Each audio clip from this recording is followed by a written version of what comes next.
Hello दोस्तों, आप सभी लोगों का हमारे यूट्यूब चैनल में स्वागत है। जैसा कि आप लोगों का एग्ज़ाम हो रहा है टेक्नीशियन ग्रेड 3rd का, तो इस एग्ज़ाम के जो है 18 जुलाई के जो है फर्स्ट शिफ्ट के जो है एनालिसिस और उससे संबंधित जो है कुछ महत्वपूर्ण प्रश्न आपके हैं, जो कि आने वाले शिफ्टों के लिए जो है आपके फ़ायदेमंद हो सकते हैं। तो इसको जो है हम इस क्लास में कवर करेंगे। अगर आप लोग हमारे चैनल पर नए हैं तो प्लीज़ चैनल को सब्सक्राइब करिए और बेल आइकन को भी दबा लीजिए, ताकि जब भी हम क्लास को अपलोड करें तो आप लोगों तक जो है इन्फॉर्मेशन पहुंच जाए। और इस क्लास का अगर आप लोगों को पीडीएफ चाहिए तो पीडीएफ के लिए आप हमारे टेलीग्राम चैनल से जुड़ सकते हैं। टेलीग्राम चैनल का लिंक जो है हम डिस्क्रिप्शन में दे दिए हैं। तो चलिए शुरू करते हैं आज के प्रश्नों को। आज का हमारा पहला प्रश्न है प्रश्न नंबर 1। इसमें हम पहले देखेंगे सामान्य ज्ञान। सामान्य ज्ञान से पहले प्रश्न को देखेंगे, उसके बाद आपके करंट अफेयर, उसके बाद आपके हिंदी और सबसे लास्ट में हम देखेंगे कंप्यूटर से संबंधित आपके प्रश्नों को। प्रश्न है कि राष्ट्रीय गान किसने लिखा है? राष्ट्रीय गान जो आपका है किसने लिखा है? तो इस प्रश्न का आपका सही आंसर हो जाएगा रविंद्रनाथ टैगोर। रविंद्रनाथ टैगोर ने जो है राष्ट्रीय गान लिखा है। तो सही आंसर क्या हो जाएगा? रविंद्रनाथ टैगोर। राष्ट्रीय गान हमारा है क्या? तो राष्ट्रीय गान हमारा है जनगण मन। जनगण मन हमारा जो है भारत का राष्ट्रीय गान है, जिसको किसने लिखा है? तो रविंद्रनाथ टैगोर ने जो है लिखा है।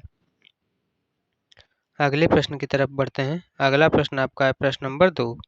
प्रश्न नंबर 2 है भारत में सबसे लंबी नदी कौन सी है?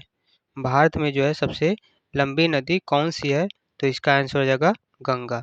गंगा जो है भारत में सबसे लंबी नदी है, जिसकी कुल लंबाई जो है 2525 किलोमीटर है। गंगा नदी की लंबाई कितनी है टोटल? 2525 किलोमीटर गंगा नदी की जो है लंबाई है। अगला प्रश्न है प्रश्न नंबर 3। प्रश्न नंबर 3 आपका है हड़प्पा सभ्यता किस नदी के किनारे जो है विकसित हुई थी? हड़प्पा सभ्यता जो आपका है वह किस नदी के किनारे विकसित हुई थी? तो इस प्रश्न का सही आंसर क्या हो जाएगा? सही आंसर हो जाएगा सिंधु। हड़प्पा सभ्यता जो है आपका किस नदी के किनारे विकसित हुआ है? तो सिंधु नदी के किनारे जो है विकसित हुई है आपकी हड़प्पा सभ्यता।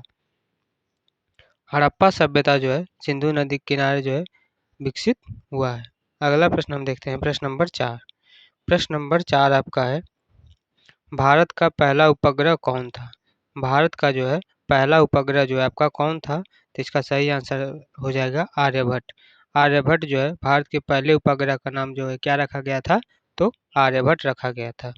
आने वाले शिफ्टों में आपके प्रश्न पूछ सकता है कि भारत का जो पहला उपग्रह कब लॉन्च किया गया था? सन 1975 में जो है भारत ने पहला उपग्रह आर्यभट्ट को लॉन्च किया। किस सन में लॉन्च किया? तो सन 1975। अगला प्रश्न आपका है प्रश्न नंबर 5। प्रश्न नंबर 5 है तैमूर किसके समय भारत आया था? तैमूर जो है यह आपका किसके समय जो है भारत में आया था? तो इसका सही आंसर हो जाएगा मोहम्मद शाह तुगलक। मोहम्मद शाह तुगलक के समय जो है तैमूर जो है आपका भारत में आया था। अगर सन पूछ लेता है कि किस सन में आया था, तो इसका आंसर हो जाएगा सन 1398। सन 1398 में जो है तैमूर जो है भारत आया था। प्रश्न नंबर आपका 6। प्रश्न नंबर 6 है लोकसभा का जो कार्यकाल है कितने वर्ष का होता है? लोकसभा का जो कार्यकाल है वह कितने वर्ष का होता है? तो इसका आंसर हो जाएगा 5 वर्ष।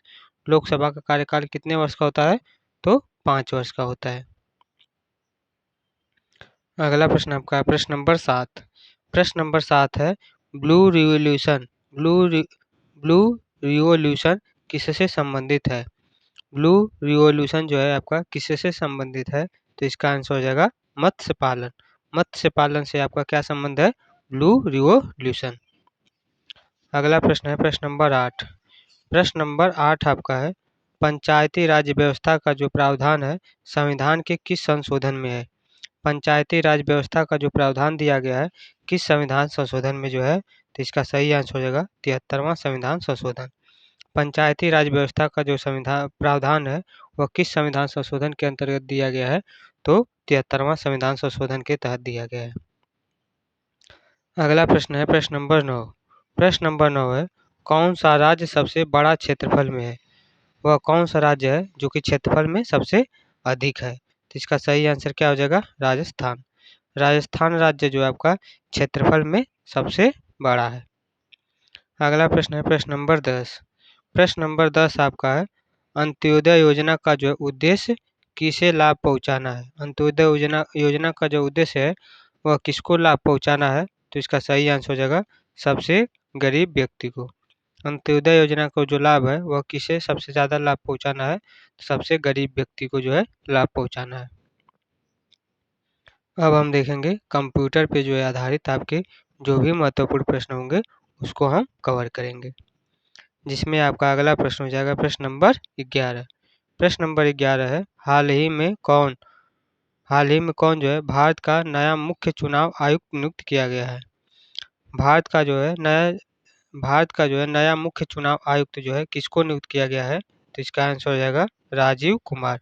राजीव कुमार को जो है हाल ही में नया जो है आपका मुख्य चुनाव आयुक्त नियुक्त किया गया है। प्रश्न नंबर 12 है। प्रश्न है बिहार में किस नए रेलवे परियोजना की जो है शुरुआत 2025 में की गई है।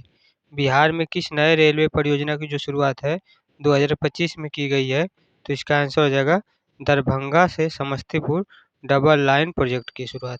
दरभंगा से जो है समस्तीपुर डबल लाइन प्रोजेक्ट की जो शुरुआत आपकी किया गया है बिहार में। प्रश्न नंबर 13 आपका है भारत का 2025 G20 का जो है अध्यक्ष कौन था। भारत का जो है 2025 G20 अध्यक्ष जो है कौन है, तो इसका सही आंसर आपका हो जाएगा ब्राज़ील। कौन सा देश है इसमें G20 का अध्यक्ष, तो ब्राज़ील बना है। भारत में जो है 2023 में भारत में कहाँ हुआ था, तो 2023 में, और 2025 में जो है कहाँ पर हो रहा है, ब्राज़ील में। अगला प्रश्न है प्रश्न नंबर 14। प्रश्न नंबर 14 आपका है हाल ही में भारत ने किस देश के साथ डिजिटल पेमेंट MOU किया है।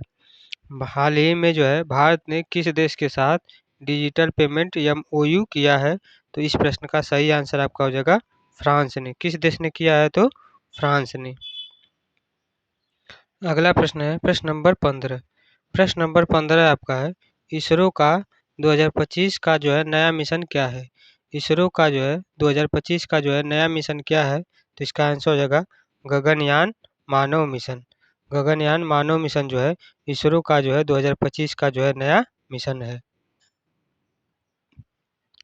अब हम देखेंगे हिंदी व्याकरण। हिंदी व्याकरण से जो है आपके जो भी महत्वपूर्ण प्रश्न होंगे उसको हम देखेंगे, जिसमें आपका अगला प्रश्न है प्रश्न नंबर 16। प्रश्न है विद्यालय में जो है कौन सा समास है। विद्यालय में जो है आपका कौन सा समास है, तो इसका सही आंसर हो जाएगा तत्पुरुष समास। विद्यालय में जो है कौन सा समास है, तो तत्पुरुष समास है। अगला प्रश्न है प्रश्न नंबर 17। प्रश्न नंबर 17 आपका है भोजन का जो है संधि विच्छेद क्या होगा। भोजन का जो है संधि विच्छेद आपका क्या हो जाएगा, तो इसका आंसर हो जाएगा भुज धन अन्न। भोजन का संधि विच्छेद हो जाएगा भुज धन अन्न भोजन हो जाएगा। अगला प्रश्न है प्रश्न नंबर 18। प्रश्न नंबर 18 है दुख का विलोम क्या होगा। दुख का जो है विलोम क्या होगा, तो इसका सही आंसर आपका हो जाएगा सुख। दुख का विलोम क्या हो जाएगा, तो सुख होगा। आगे बढ़ते हैं। अगला प्रश्न है प्रश्न नंबर 19। प्रश्न नंबर 19 है सुबह सुबह में कौन सी अलंकार है। सुबह सुबह इसमें जो है आपका कौन सा अलंकार है, तो इसका सही आंसर हो जाएगा यमक अलंकार। सुबह सुबह में जो है आपका कौन सा अलंकार होगा, तो यमक अलंकार होगा। अगला प्रश्न है प्रश्न नंबर 20। प्रश्न नंबर 20 है जग जननी शब्द में जो है कौन सा समास है। जग जननी शब्द में जो है आपका कौन सा समास होगा, तो इस प्रश्न का सही आंसर आपका हो जाएगा कर्मधारय समास। जग जननी शब्द में जो है कौन सा समास होगा, तो कर्मधारय समास होगा। अगला प्रश्न है प्रश्न नंबर 21। प्रश्न है पढ़ाई किस प्रकार की संज्ञा है। पढ़ाई जो है यह आपकी किस प्रकार की संज्ञा है, तो इसका सही आंसर हो जाएगा भाववाचक संज्ञा। पढ़ाई में जो है आपका कौन सा संज्ञा हो जाएगा, तो भाववाचक संज्ञा। अगला प्रश्न है प्रश्न नंबर 22। प्रश्न नंबर 22 है कर्मवीर का जो है अर्थ क्या होगा।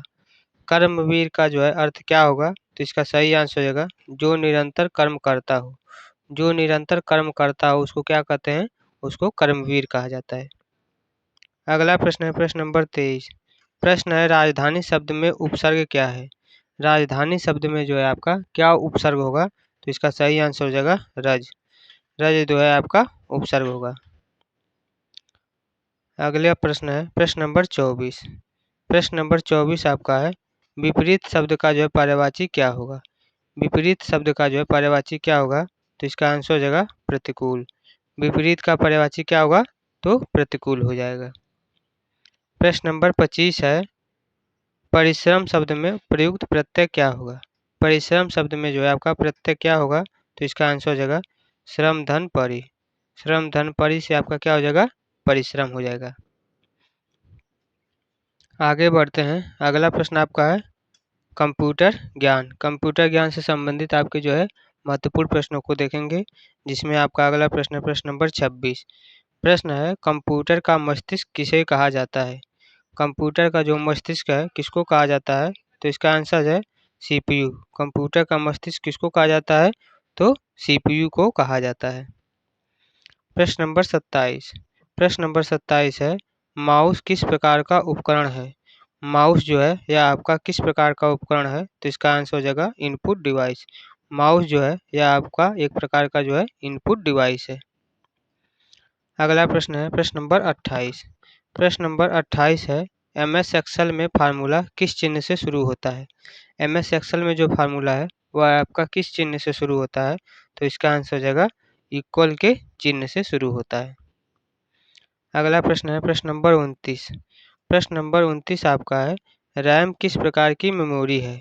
रैम जो है यह आपका किस प्रकार की मेमोरी है, तो इसका आंसर हो जाएगा अस्थायी यानी कि वोलाटाइल मेमोरी है। रैम जो है आपका किस प्रकार की मेमोरी है, तो अस्थायी यानी कि वोलाटाइल मेमोरी है। अगला प्रश्न है प्रश्न नंबर 30। प्रश्न है यूएसबी का पूरा नाम क्या है। यूएसबी का जो है पूरा नाम क्या होगा, तो इसका सही आंसर हो जाएगा यूनिवर्सल सीरियल बस। यूएसबी का जो है पूरा नाम क्या होगा, तो यूनिवर्सल सीरियल बस। तो आज के लिए इतने ही प्रश्न थे जो कि आपके पूछे गए थे। तो अगर आप लोगों को क्लास अच्छी लगी हो तो कमेंट में जो है आप हाइप हमें कर सकते हैं और वीडियो को लाइक कर सकते हैं। अगर आप लोगों को इस क्लास का पीडीएफ चाहिए तो पीडीएफ के लिए आप क्या कर सकते हैं कि हमारे टेलीग्राम चैनल से जुड़ सकते हैं। हमारे टेलीग्राम चैनल का नाम है टीचिंग विथ गोविंद। और अगर आप लोग इस जो है इस वीडियो के जो है डिस्क्रिप्शन में टेलीग्राम चैनल का जो है हम लिंक भी दे दिए हैं, वहाँ से भी आप हमारे टेलीग्राम चैनल से जुड़ सकते हैं। बस आप लोग अच्छे से तैयारी करते रहिए। और अगर आप लोग हमारे चैनल पर नए हैं तो प्लीज़ चैनल को सब्सक्राइब कर लीजिए। हमारे इस यूट्यूब चैनल पर जो है आप लोगों को डेली बेसिस पर जो है क्लासेस मिलती रहेंगी। तो आज के लिए बस इतना ही। जय हिंद, जय भारत।